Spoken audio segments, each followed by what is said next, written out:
Well, greetings, everybody. Welcome once again to the RecPoker podcast and YouTube video. I'm your host, Steve Fredlund, and we are sponsored, as always, by Running Aces, Racetrack, and Casino. And this is episode 129, and I'm excited to let you know that we have a special guest on the podcast tonight, and that is Payton Smith, who is a young Minnesota player. He's actually a college student who plays in his spare time. He's not even quite old enough yet to play in the World Series. He's only 20 years old, but he is definitely an up-and-comer. He's definitely one to watch on the poker scene, and we're delighted to have him on the show, breaking down some hands, and just a phenomenal interview. Very, very good thinker. So I think you're going to enjoy the interview that we did with him. A couple of quick announcements. Crazy Like a Fox, our training session, is nearing the finish line.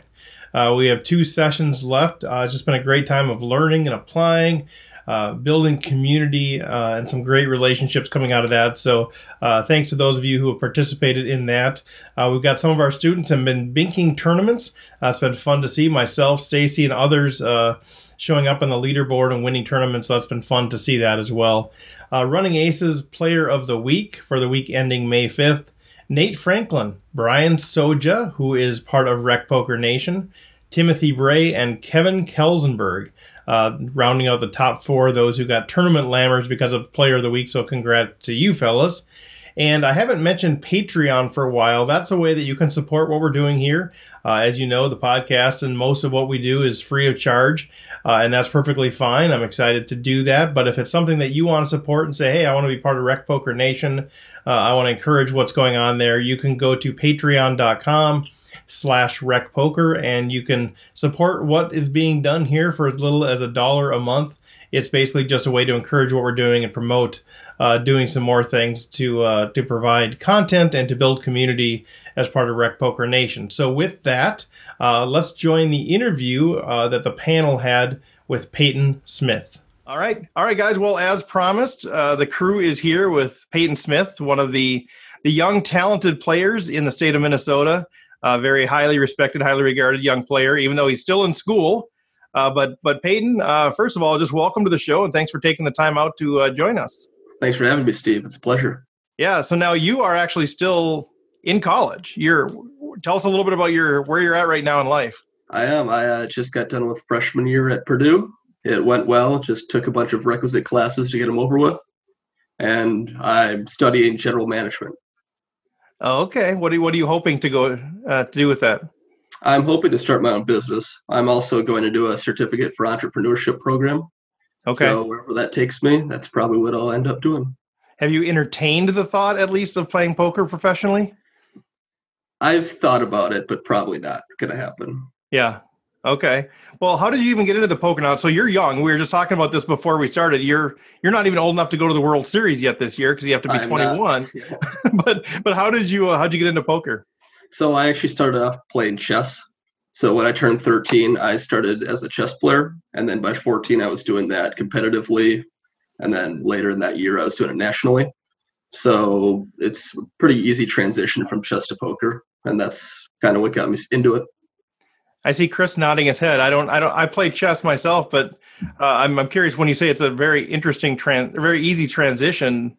Why? I mean, they seem obviously they're all strategy games, but they seem quite a bit different. Yeah. So, Chris, first of all, why are you nodding your head? And then it just seems like there's a lot of poker players who come from either chess or bridge kind of backgrounds. That these games where you have to have a lot of sense of predicting opponents' behaviors and stuff like that. It seems like it's really common in poker. Is that kind of what you see, Payton? Is that the biggest thing? Yeah, another big thing is the ability to make plans and plan ahead. So in chess, you always have to be 5 to 6 moves ahead and see the lines that your opponent can take. And it's the same in poker. You have to be able to see if your opponent can check raise on the river and what you should do there or that kind of thing. Okay. Crazy. Well, real quick, I think I saw in Hand and Mob, your biggest score that you've had, at least that's recorded, is a third place at the MSBT last year, 48K. Yeah, I was very fortunate. It was right at the end of my senior year of high school, so that was fun. That's pretty sweet. So you had just turned, or no, I guess you were plenty old to play it, I guess. But yeah, I was 18. It was close to my 19th birthday. Okay, yeah. So you were kind of an old veteran at that point. Yeah, a little bit. Well, let's dig into a couple hands. I know you had prepared a couple, so if you don't mind, let's roll up our sleeves and dig in a little bit. Okay, so the first hand is at the Minnesota State Poker Championship. That was just a couple of months ago. It was a 1K buy-in, and I'm in the cutoff with about 21K at 150, 300, 300 blind level. And I have 4 of clubs, 4 of diamonds. So that's a standard open from the cutoff. I raise it to about 800, and then the villain, who's a good rig on the button, he flats me, and then the blinds fold.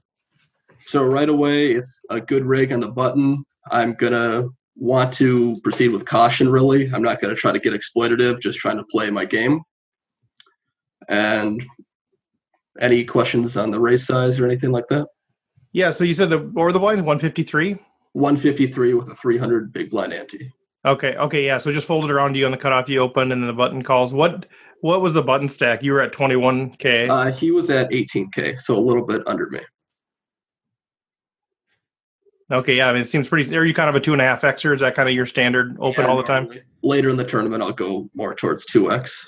Okay. Do you vary your open sizes by position at all? Only on the button and small blind usually. So in the button, I'll mix in a min raise up to a 4X, and then the small blind, I'll go anywhere from either a min raise to even like up to a 5X. How do you decide that? Are you just sort of randomly choosing those, or what's your? Is it the player type, the stack sizes? What's kind of? It depends on stack size and who your opponents are. Okay, so what would make you do a 2X on the button versus a 4X on the button? A 4X on the button would be if I'm up against either a bad rig or someone who's not very well experienced, whereas I'll open smaller if I'm up against a good rig or a good player. Is that a pot control thing, or you just think the good players are just going to get rid of their hand if they don't have anything, or what's? I think they're generally going to play more correct ranges, whereas if you open a 4X against a lesser player, they might fold hands that they should be defending more. Interesting. Okay. Do you notice, so we're not even in the hand yet, but like the big blind ante, have you noticed anything with that? I know now Running Aces has gone to that for all of their weekly tournaments. I'm a big fan. But do you notice that people are defending more with that out of their big blind because they feel like they've got twice as much quote unquote in there and already invested? Or have you noticed? Yeah, I've thought about this a while, but I don't really see the ranges changing much. If anything, they get a little bit looser, but I wouldn't say it's too noticeable. Yeah, that's kind of my thing too. It does seem like the people that do, they'll be like, I already have 4K in when the blinds are at 1-2, so they'll say it, but I don't know that they're actually defending more or not. Okay, guys, any questions on that? The kind of the 2.5X in the cutoff with pocket fours. All right, standard. Okay, so the flop comes down. We have 4 of clubs, 4 of diamonds. The flop comes down, king of diamonds, 4 of hearts, 8 of clubs. So we flop a bottom set, and I standard continuation bet for 800. The pot right now is 2350, so I bet a third pot because it's a dry flop, and it should be hitting my range a lot more, and my opponent calls on the button. Yeah, and so in there, so your continuation betting, just because if you check, it looks fishy. I assume a little bit. Plus, you're trying to build a pot. I'm continuation betting because the king high dry flop hits my range a lot more than my opponent's, because I have all the ace kings in my range, while he won't because he'll be 3-betting those pre. And then I bet a third pot because not a lot of hands are going to continue. You just try to get a hand like queen jack out of there. And are you continuing with all dry flops? I mean, like king 8-3, are you continuing here? King 8-3, I am continuing with my pocket fours, yeah. Now you flopped a set here, right? Just to be clear. I did flop bottom set, yeah. Okay, and your third pot bet size, I think for a lot of recreational players, they think, okay, I want to bet small because I want to get them to people to stay in. But really, what your bet sizing is really a function of the flop texture, right? Yeah. So I'm not going to be betting more here with a king or anything. I'm going to be betting the same amount with my entire range usually. And that's just dependent on how the flop hits my range and if their hands can continue on it more or less. Yeah, and just to be clear, like you would obviously you're not giving away all your strategy and you'd like to mix it up a little bit, but you have ace queen here, you have pocket fives here, you're continuing because, again, not because your hand hit the flop, but because it's better for your range versus your opponent's range. Yeah, I'm going to be continuing with most of my hands that raise pre on this flop because it's just so much better for me than my opponent. Yep. And if this was a I guess a wetter texture sort of flop where you still flop to set, say sort of a, king of clubs, queen of clubs, four of hearts. Okay, then you beef it up a bit.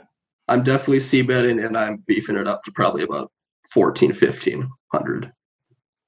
Okay, so about 2/3. Yeah, either half to 2/3 is fine here. Yep, and that's true whether you hit or not? Whether I hit or not, yeah. But Yep. I'll be a lot more selective with my range the wetter the board texture is. Say more about that. So it's pocket threes or something you might choose to just check here. Pocket threes, I might check if the board is king of clubs, queen of clubs, four of hearts, because my opponent would then continue with even jack tens. He might continue with jack nines. There's just a lot more hands that he'll continue with that pick up equity, whereas on a king 8-4 rainbow board, he's not going to continue with those hands. Yep. Okay, so are you kind of be in give up mode in pocket threes? You just check fold? Yeah, probably just check fold. Yeah. Which is something, it's another thing that, we're all kind of learning too, is when are those times where you fight for a pot, and what are those times when you give up a pot? Yeah. And this seems like one of those tricky spots. Like, it seems like, man, I should c-bet this because they're going to fold a lot of their stuff. But what I'm hearing from you is, it's just if whatever I'm not trying to put words in your mouth, I'm just trying to understand. Yeah, that's right. Whatever they're defending their button with, when it's king 8-4, obviously less of that range hits that, versus king queen 4, a bigger chunk of their range hits that. So that's where it's just much more likely that they hit the flop or that they're going to continue. Exactly, especially the button range, because it's a lot of either Broadway hands or suited connectors. So the extra Broadway card on the board is definitely going to hit them a lot more. Yep. So do you ever, I think one of the things that a lot of the Recs will do too is, something like that, the king 8-4, you flop bottom set, you're feeling great. You don't want to push them off of their ace 9. You want to give them a little bit of rope so that they can, they hang themselves a little bit. So it's sort of tempting to check there. Obviously you're risking a check back, which kind of sucks, but what's sort of your perspective there? Is it just comes back to this range versus range thing, or, do you ever entertain the thought of checking there against certain players? Sometimes if you have a read, you can get exploitative on a player and you can check there, but usually you're going to want to balance your range with your strongest hands as well as your weakest hands, which actually will come into play later. So you're primarily going to want to bet, because if you're always checking your best hands, then when you bet, what hands do you have? Right. And what value would you be checking here? What do you mean by that? So, like, if you're not checking your sets, like, what kind of value could you show up with if you checked this flop instead of continuation bet it? Would you be checking back like a king here, or? I think you could definitely check top set. So kings here is a good check a lot of the time because your opponent's less likely to have a king to continue. So you're going to want them to realize their equity. Say they have like a 9-10 here and they turn a 9. Then you're going to want to get value from that. So you're going to check more often. Okay. So the button flatted there. So the pot is 39.50 right now. The turn is the 7 of hearts. So it brings a flush draw on the board.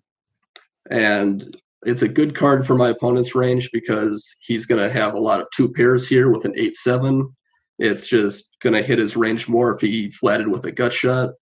So I decided to check, and this is good because it balances out my range, because he bet 1,400 and then I check raise to 4,100. Now I can do this with my weakest flush draws to protect equity, whereas I'm going to want to check call with an ace high flush draw because it can river a top pair that's usually good.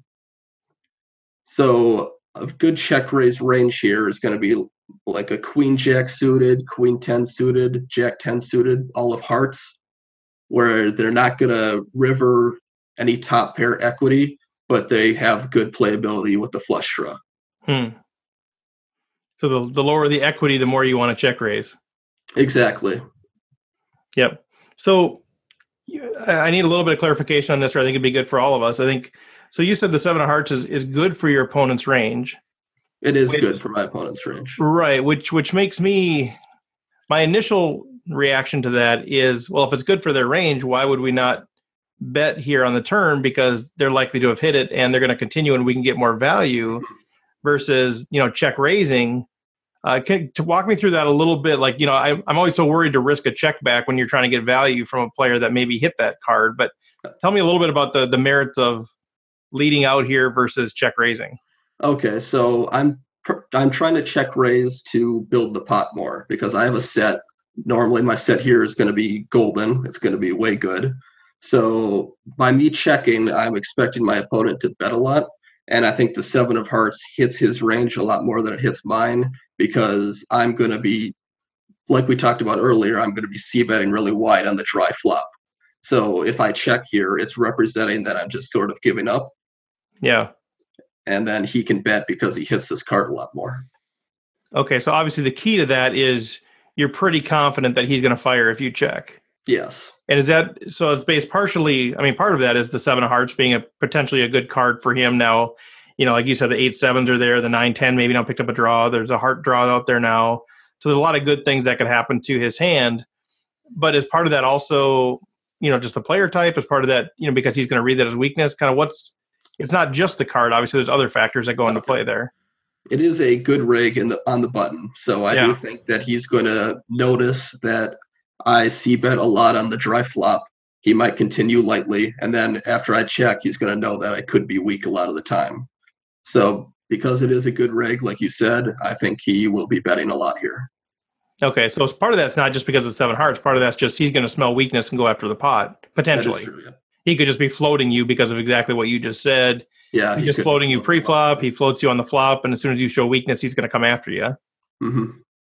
And because it's a good reg, it's probably even more important to balance your range. So you have a set which is a strong hand, but this leads it to a good opportunity to actually check that set in order to get more value.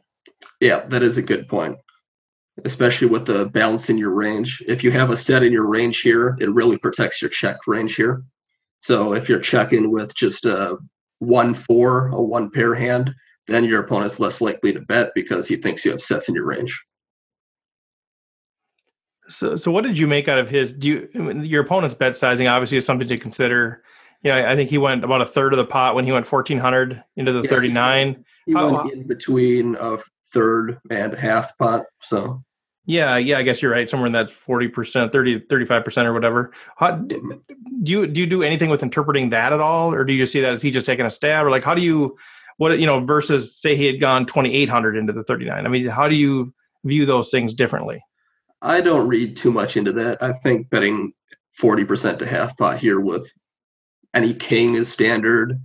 You can even do it with hearts. So I don't really read too much into the difference of 1,000 there in the bet size.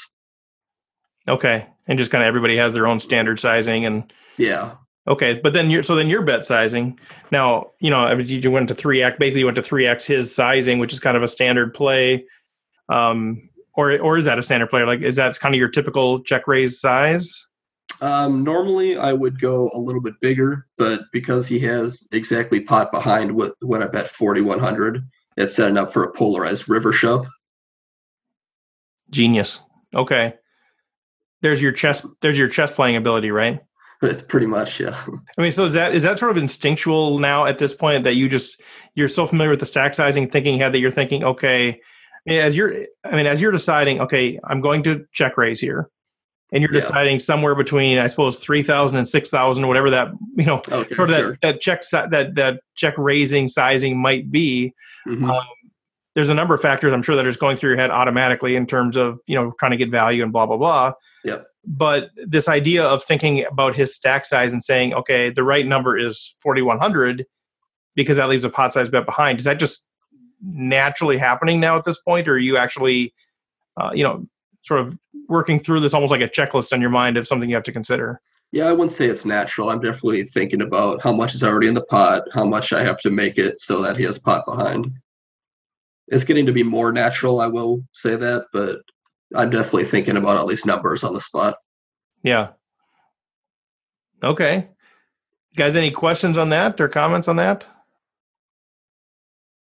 Okay, so you check raise to the 4100. What's their action? They called the 4100. Just flatted. Okay. They just flatted. Is that interesting to you at all? I mean, because I guess if I'm them and I don't think you have it, quote unquote, I think you're probably check raising like draws, some sort of draws, and I'm a little surprised they didn't just get it in there, or am I thinking about that all wrong? Kind of what do you make out of their flat? You're going to want to be flatting with all of your best hands because you want to keep your opponent bluffing. So if I have hearts here, I'm going to be firing the river no matter what it is usually. If you have hearts, yeah, okay, your opponent. So if he has a king here, he's going to want me to keep bluffing, so a flat is definitely good. Okay, so when he does just flat, you obviously put him on. He's no longer on a draw, in your opinion, then? He's got a good hand. So he could have a draw. He could have two pair. He could have a strong king. But he definitely has something that's going to be able to call me on the river. Okay, so you think his entire range, he's either folding or flatting there? Yeah, I would say most of his range is flatting there. Because he really doesn't have any fold equity anyway, right? If you have a big hand. Yeah. Or a decent hand. In part, he doesn't have fold equity, and what is he really representing if he jams here? I mean, he could in a set, I guess, maybe a straight, but he doesn't really have a lot of bluffs then that he can represent to jam. Right.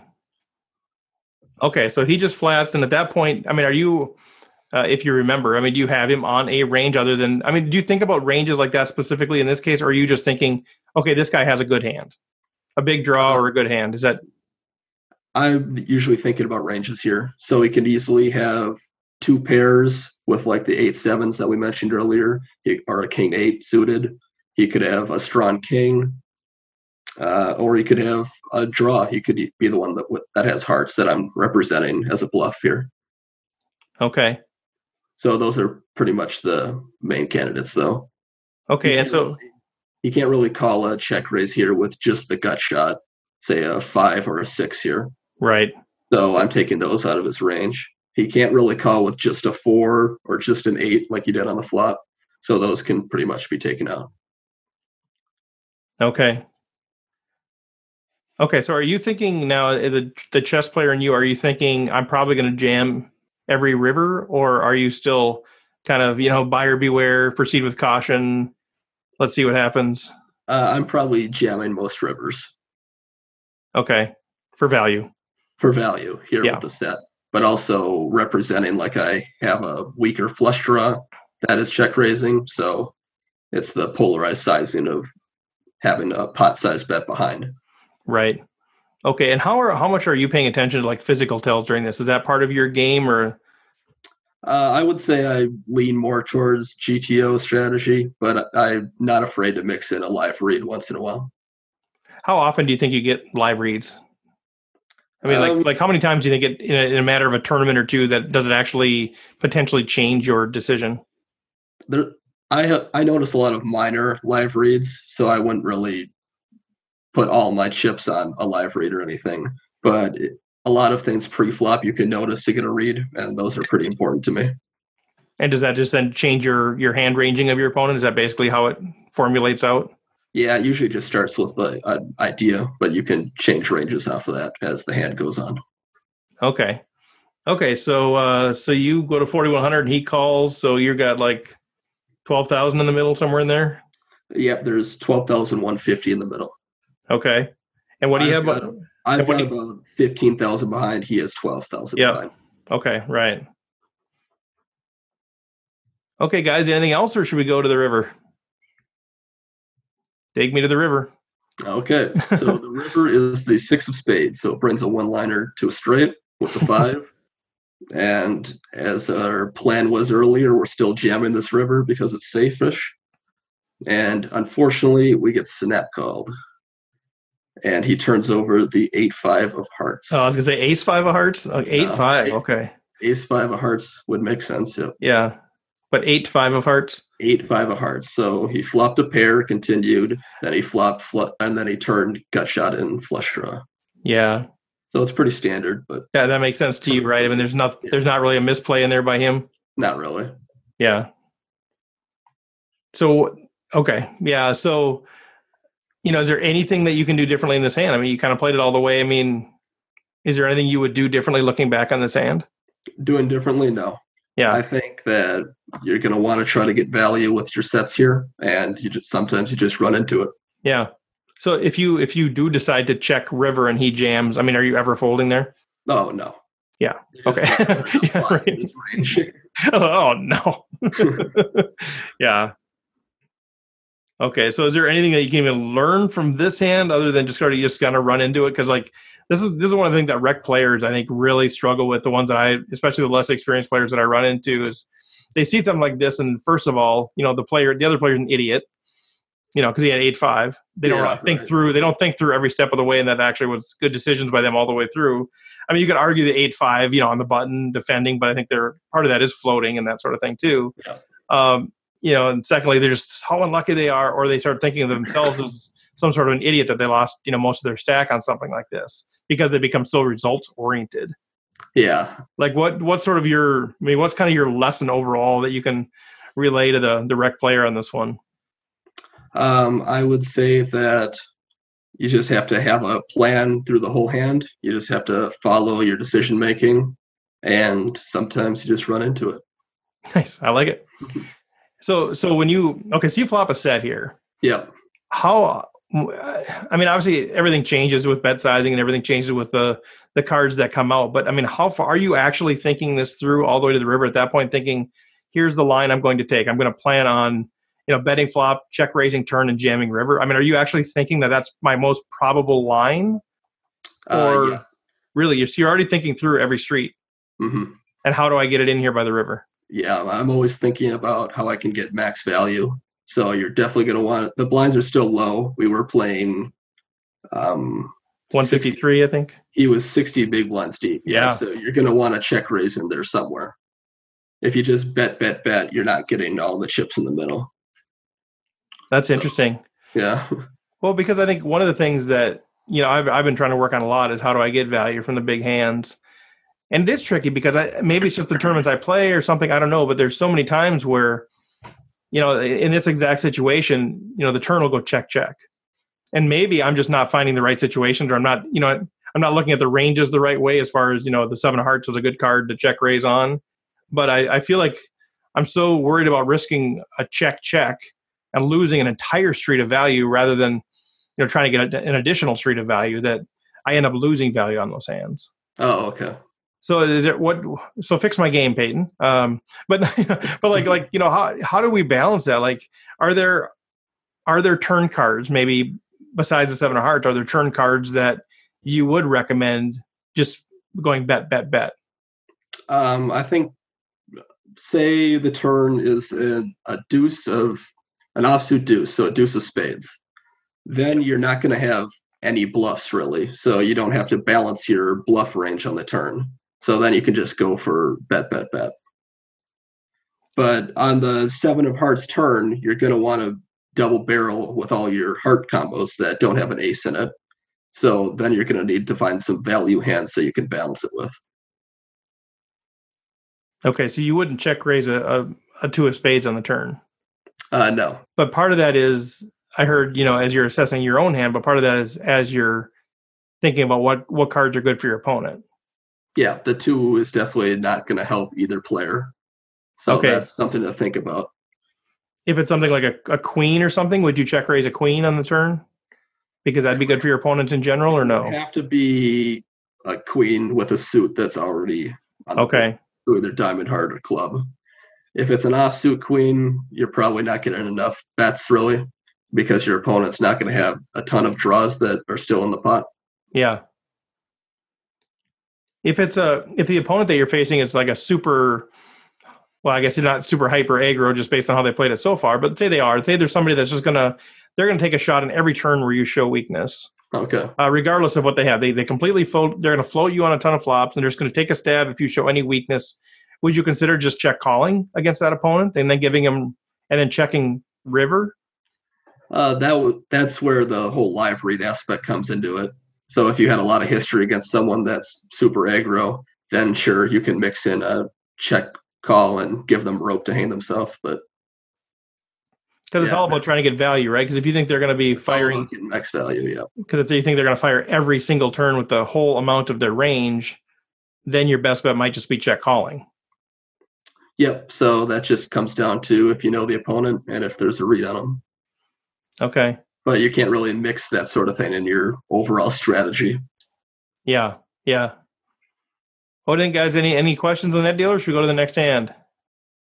Just one question on you mentioned when the 7 of hearts hit on the turn that you would probably check raise with your non-ace flush draws. Yes. So basically, you were not only doing the check raise based on how that card hit his range, but also how it perceived to have hit your range. Yes, that is true. So the 7 of hearts really doesn't hit my range at all, so I can show more weakness with all of my hands. Did that answer your question? Yes. Okay. Good stuff. Yeah, if you got another one teed up for us, we can roll. I know we only have like 15 minutes left, which time always flies on these things. Okay, so the second hand is at the MSPT that just happened last week, actually. So I'm at a table that's pretty tight. I'm not really getting 3-bet much except for my left, who is a good reg. So I've been folding a while. I've been pretty card dead. So I decided to open up the 7-4 of hearts in early position 2. It's definitely not standard, but just had to open a hand eventually. So why not now? Wait, is that, well, before we go further, so is that one of those, I was just bored, I have to do it, or was it more, the strategic side is more like my image is really good here? Yeah, it's not that I'm bored. Right, okay, good. It is that my image is going to be very tight, so they're not expecting the 7-4 of hearts after I folded for an hour. Right, so you can gotcha. Open it up once in a while. Yep, okay. So the blinds are 300, 600 with a 600 big blind ante. I'm 50K effective, so I'm playing a deep stack right now. And then it folds all around to this big blind, who's a good reg, and he defends. So it folding all around is something that's definitely based on the image because I've been getting a lot of flats all day. So that wouldn't have happened if I hadn't folded for the last hour. So the flop comes down 5 of hearts, 5 of clubs, king of diamonds. The big blind checks, and I bet 1,100. So I forgot to mention the pre-flops sizing. Yeah. Sorry. I opened a 1,500 and he called, so 2.5x. And he's playing about 20K effective. Oh, okay. And what was the flop? Was it 5-5 king? It's 5-5 king rainbow. Heart king diamond. Okay. So 20K is really the effective stack at this point then? Yeah. Okay. So I bet 1,100 continuation bet because it's another dry flop. I know how you like them, right? Yeah. And I do have backdoor hearts. I've got backdoor straight draws, so I can barrel on a lot of turn cards. And then I only bet a third pot because it's a dry flop again. And because the king is going to be in my range, similar to last hand. Yep. We didn't talk about that too much. And then the big blind called. Oh, back. He's back. Sorry about that. No, you're fine. I was in the middle of asking a question. I thought everybody thought you were just sick of answering my questions. It was a bad question. Yeah, it was. Oh no, it was. I'm the master of bad questions. But that isn't how I learned. So can we just cut that? Is it all fine? Right. Oh yeah. We're fine. Don't worry about that at all. Okay. Sorry about that. Either I'll edit it or I won't. No, don't worry about it at all. So before we get back into it, there was at least one question here to handle. John had asked, can you review the chip stacks in action again for the second hand? Okay, so sure. Do you want to just kind of quick as an overview again and kind of take it? I'll go through the whole thing. Sorry about that. No worries. Okay, so we have 50K. The blinds are 300, 600, 600 ante. My opponent has 20K, so we're playing about 33 blinds effective. And then I raised from early position 2 to 1,500. So the flop came down 5 of hearts, 5 of clubs, king of diamonds, and I bet a third pot of 1,100. And then he called you. And then he called. Yeah, my question on that one, before you so rudely interrupted it, was at what point did the stack sizes start to become an issue here? Like obviously when you go 1,100, he still has 20K, so you're not right up against it yet. Yeah. And I know part of this is, when you're looking for value, you're saying how to get the stacks in. But at what point do you start going, man, this guy's either going to shove or fold and, it's getting more risky? Or is that really not part of your thought process? If he gets down to 15 bigs, a shove is always in question. So you always have to be aware of that. Okay, around 15. Yeah, but with 30, there's still plenty of play before that becomes an issue. Yep. And you just feel like you've got to take a shot here because this is your range versus range is going to hit your hand more. Mm-hmm. Okay. So similar to the first hand, I have all of the ace kings in my range because he's going to be 3-betting those pre. So given the fact that he started the hand with like 30 bigs and he decided to both defend and to now call your flop c-bet, what sort of range are you putting him on? I think he can have anywhere from 6s to 10s here. So he's going to be playing, he might be 3-betting 10s, but he could also call pre a lot of the time. He could have any king here. Yep. And then that's pretty much it. He's not going to have a lot of draws. Right. I mean, maybe like an ace-5 suited, would you say? Was that in his range or not really? What do you think he'd 3-bet out of that? I forgot that. He could definitely have 5s here. That's trapping. But they're not really likely. The only ones are going to be ace-5, 5-6, 5-7. That's about it. Maybe a 4-5. So. And that's one of the questions I have around that, like, because of stack size, I'm just wondering, is he deep enough to be speculating with like a 5-6 suited, or would you say he's less likely to be speculating because of his stack size here? What do you mean by that? Sorry. Well, I mean, some of the training that we've been going through and trying to learn a little bit is, at some point it's hard to speculate. Once you have kind of the rule of 5, rule of 10, where you really don't want to set mine when you're down to 20 bigs or whatever. Okay. And same kind of thing with like some of these suited connector hands where they're really speculative hands. Yeah. And once you get down to a certain stack size, it's harder to really, spend 10% of your stack speculating on some sort of a speculative hand. Mm-hmm. So that's where I'm wondering, like, do you ever consider that and say, well, he's probably, because of his stack size, he only had 30 bigs or whatever to start the hand. I can take out some of the 5-6 suited, the 7-5 suited, because he's probably not speculating? Or is that not really factor into how you think about it? I think at 33 blinds, especially in the big blind, you're still going to be wanting defending those suited connectors. But the shallower your chip stack gets, you are right. The suited connector hands aren't going to realize their value nearly as good enough as they're going to want to. But in the big blind, they're still going to want to be defending a lot of the. Okay, good. Yeah, thank you. Mm-hmm. Okay, so you still got him. So he's got to have a made hand of some kind here, you think? He most likely has a pair here. You don't think he's just calling or doing anything with like an ace-queen sort of situation? I think he's going to be 3-betting pre with the ace-queen a lot of the time. True, okay, yeah. Like ace-jack, ace-10, you don't think he's going to be screwing around here? You could have that. I don't really put it in the range that much, though. Okay.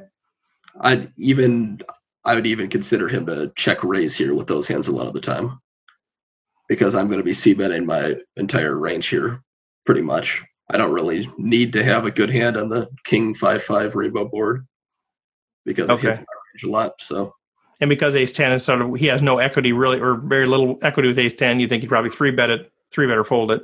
Yeah. Okay, so you go 11, he calls, or 5,200 in the middle.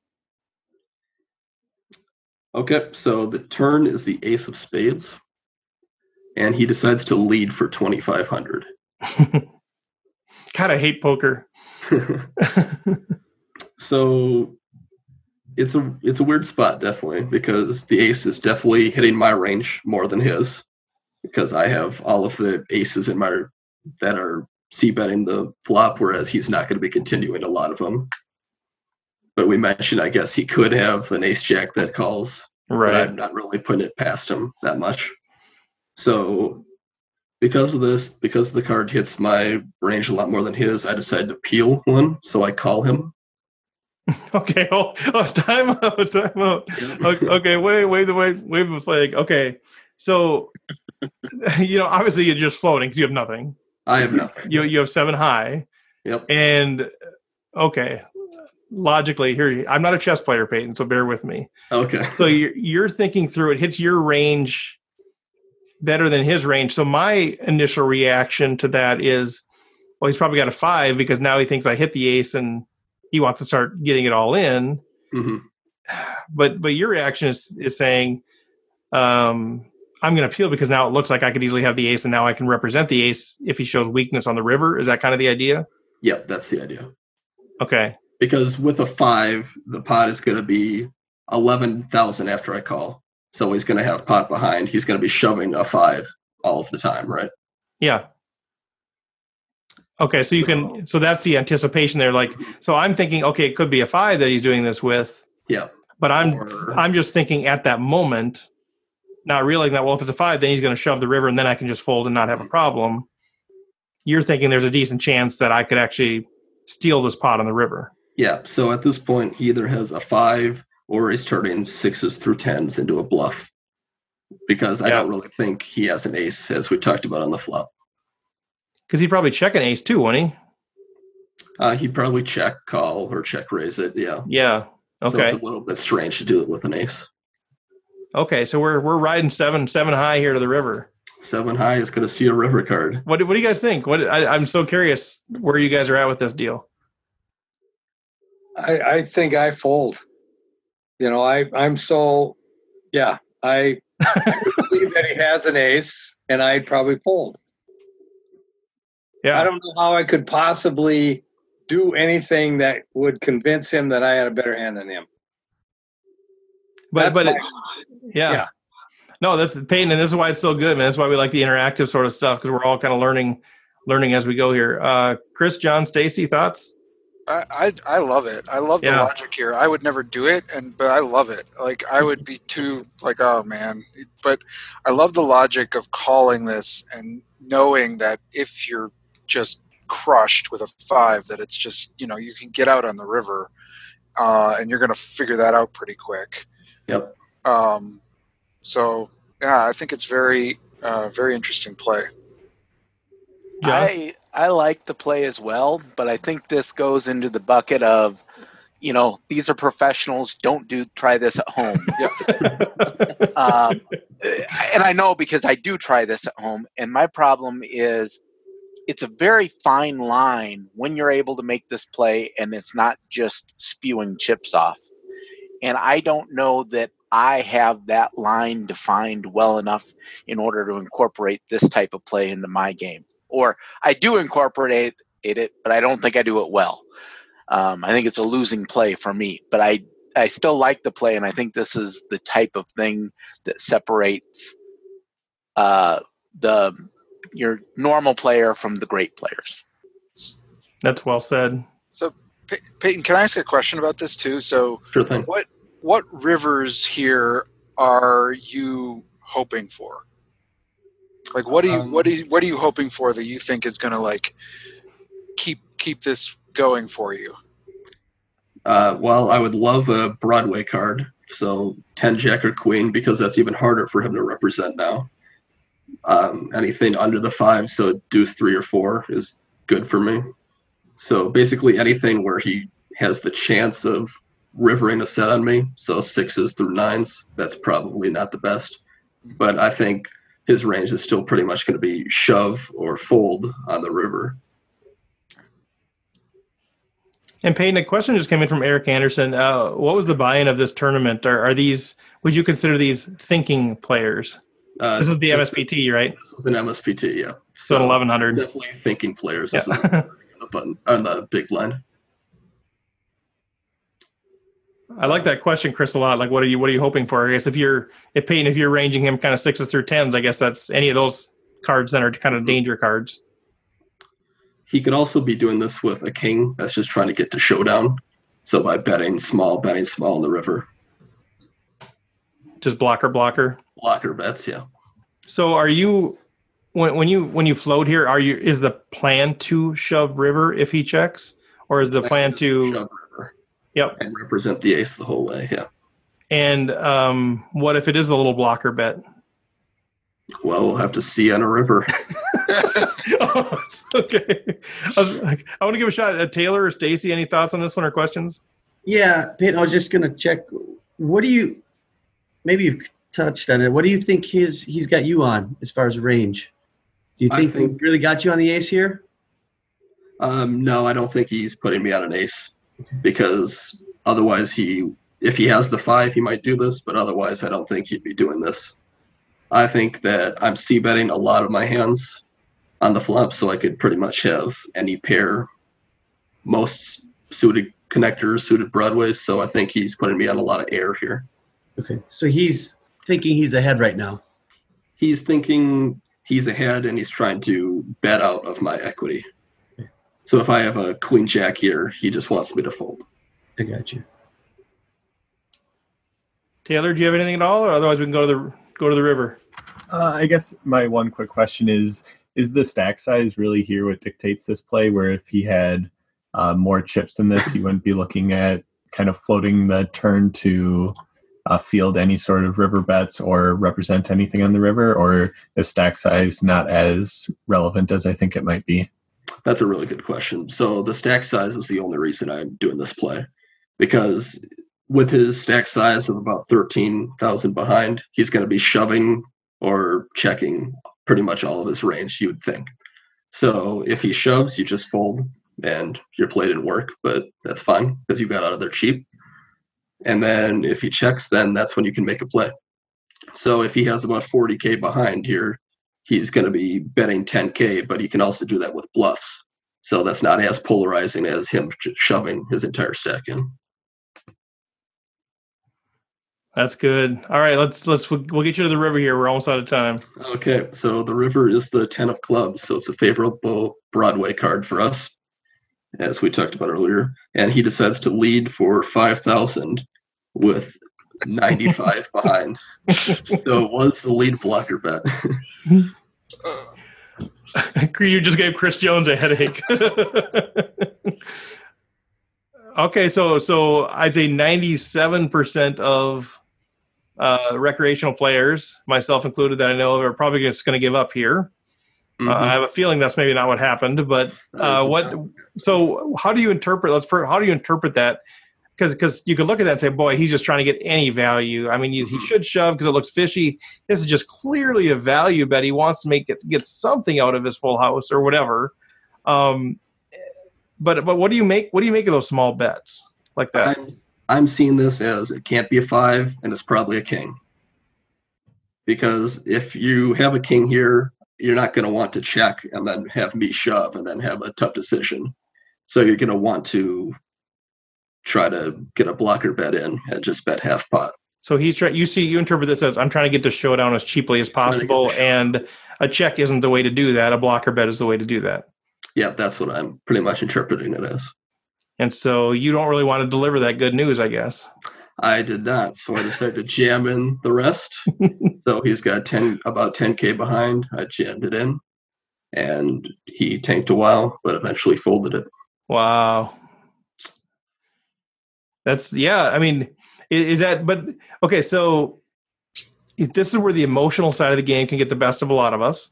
Mm-hmm. You know, we're sitting there on the river sweating. Do I have the balls to do this? Sorry, do I have the guts to do this? I'm guessing with you, though, it's a logical decision that was made at least on the turn, if not on the flop, on kind of what you're going to do here. Is that accurate, or do you get into the emotional side of this, or is it just this is a chess puzzle that I've already figured out how I'm going to play this, and I just have to actually do what I've already committed to doing in my brain? Yeah, so on the flop, I'm just c-betting. But as on the turn, after he leads, that's when I'm definitely starting to put my plan together. It's not based on any emotion, really. It's definitely just a thought of plan. Because the lead is strange. It's not something you see a lot, so you got to adapt to the situation and think of a plan. But I think, I think that's great. And I think it's the prior planning, right? It's saying, on the turn, here's my plan. My plan is coming together. I'm looking for this sort of a card or whatever. So then when you get to the river and you're facing that blocker bet or you're facing the check or whatever it is, you already have decided what you're going to do, so you don't need to be emotional about it. You've already made the decision. Yeah, exactly. Versus I think some of us are kind of caught up in that, like, okay, here we go. You know, I think that shows to our opponents and all of those things. I will say that the lead, I wasn't anticipating it as much. I was expecting either a check or jam. But the lead, it kind of changed my plan a little bit, but not really, because I'm still going to jam it. It's just a different line that I wasn't thinking was going to be too likely to happen. Right. And if he bets more, if he bets like half a stack, I assume then you just fold because you assume no fold equity there? Yeah. You can start to make those reads as he puts more of a stack in. Yeah, or at some point there's some number where you know he's not going to fold. I think he's a good reg, so I don't think he's going to be putting more than half a stack in here without just shoving it in. Right. Guys, any Chris, did you have something? Well, yeah, I'm just curious. I mean, you said you kind of totally wrote off having a 5 here, but I have seen, especially a good reg, I have seen good regs sort of do this kind of bet to try to induce somebody to shove on them. I mean, did that how do you decide that there's no way he's got a 5 here, or is it just like there's too much here, I just got to go for it? Okay, so I think I agree with you that some people will induce a bet, but I think it's going to be a lot smaller because the 5,000 bet is almost half pot here. So it's looking like value, whereas an induce bet is going to be more like a fourth, so we'll bet more like 2,500. Yeah, I just think that with my float on the river, I'm going to have a lot of aces in my range. So I don't think he's going to be trying to minimize value from an ace. He's going to be going for it all. Any other thoughts, comments, guys? We're a little bit over time, but any kind of final questions for Peyton? Otherwise, yeah, time just flies by. We did have one question that came in. Eric had asked about what sort of your study method or your sources of study, whether it's books or online, or how do you prepare off the felt? Right now I'm using Razor Edge. It's an online trading software. Who is that? Who is that by? It's by Ben CB. He's kind of like one of the best crushers online right now. Okay, so did you kind of go through the process of looking at a number of them, or how did you get connected with that site? It's pretty much the only one I've looked at. Okay. It's been good, so can't complain. All right. Well, any final words of advice to the recs that are out here just trying to get better? I mean, so we've got our audience it's pretty vast as far as where people are at, but we got people that are playing home games, we got people that are playing barley games, people that are just starting to get into the casino, some are online, and then we got all the way up to people playing the 1100s and beyond. But I think the common thread that we have is we're all trying to learn the game together and kind of learn it in community.